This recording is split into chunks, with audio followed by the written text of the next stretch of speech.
Hello everyone. आज की कहानी है बुद्धिमान मंत्री। एक बार की बात है, एक रियासत के मंत्री ने राजा को अपनी बेटी के विवाह समारोह में निमंत्रित किया। जब राजा अपने परिवार के साथ विवाह समारोह में पहुंचा, तो मंत्री उन्हें सम्मानपूर्वक विशिष्ट आसन पर बैठाने ले गए। तो मंत्री यह देखकर बहुत लज्जित हुआ कि एक सफाई कर्मी वहां बैठा हुआ था। उसने सफाई कर्मी को सभी के सामने वहां से उठा फेंका और उसे बहुत डांटा। सफाई कर्मी ने बहुत अपमानित महसूस किया और बदला लेने की योजना बनाने लगा। अगले दिन सुबह जब वह राजा का कक्ष साफ कर रहा था, तभी वह जानबूझकर बड़बड़ाया। राजा कितने नादान हैं, उन्हें यह पता ही नहीं कि रानी और मंत्री के बीच क्या चल रहा है। राजा आधी नींद में था।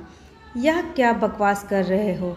उसने पूछा। महाराज, मैं पूरी रात सो नहीं पाया, मैं तो नींद में बड़बड़ा रहा था, सफाई कर्मी जवाब में बोला।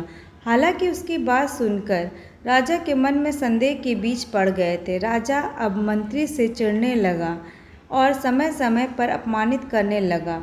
एक दिन तो उसने द्वारपालों से यह तक कह दिया कि वे मंत्री को महल में घुसने ही न दें। मंत्री राजा के व्यवहार से बहुत चकित था, लेकिन कुछ विचार करने के बाद उसे समझ में आ गया कि सफाई कर्मी ही इसके लिए जिम्मेदार हो सकता है।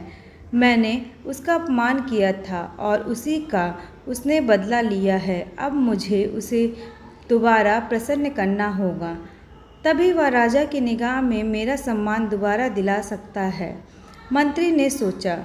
एक दिन उसने सफाई कर्मी को अपने घर भोजन पर आने का निमंत्रण दिया और कहा, मेरे दोस्त, मुझे क्षमा कर दो, मैंने तुम्हारा अपमान किया था, मुझे गलती का एहसास हो गया है।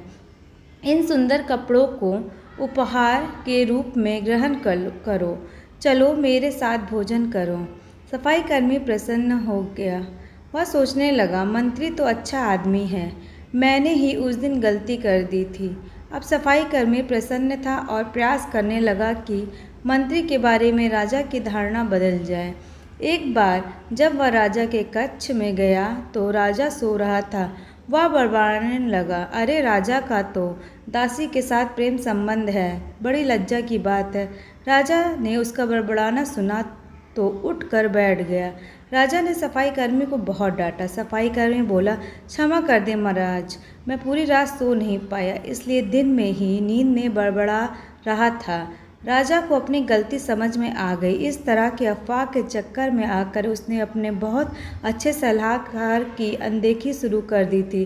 राजा ने मंत्री को बुलाया और दोनों फिर से मित्र बन गए। कहानी पसंद आई हो तो लाइक, शेयर और सब्सक्राइब करना बिल्कुल भी ना भूलें।